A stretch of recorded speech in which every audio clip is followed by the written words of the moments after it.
वज़ीर आला पंजाब अवाम को चीनी की कीमतों में रिलीफ देने के लिए कोशां हैं। वज़ीर आला की हिदायत पर बिलाल यासीन के शुगर मिल्स एसोसिएशन के साथ मुज़ाकरात।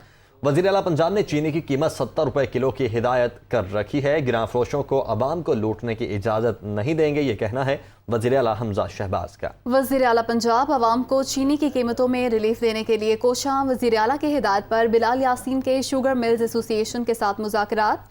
वज़ीर आला पंजाब ने चीनी की कीमत 70 रुपए किलो की हिदायत कर रखी है और वज़ीर आला का यह कहना है कि गिरां फरोशों को अवाम को लूटने की इजाज़त नहीं देंगे। वज़ीर आला पंजाब अवाम को चीनी की कीमतों में रिलीफ देने के लिए कोशां है और वज़ीर आला की ही हिदायत पर बिलाल यासीन के शुगर मिल्स एसोसिएशन के साथ मुज़ाकरात। वज़ीर आला पंजाब ने चीनी की कीमत 70 रुपए किलो करने की हिदायत कर रखी है और वज़ीर आला की जानिब से ये भी कहा गया है कि गिरां फरोशों को अवाम को लूटने की इजाज़त नहीं दी जाएगी। वज़ीर आला पंजाब अवाम को चीनी की कीमतों में रिलीफ देने के लिए कोशां हैं।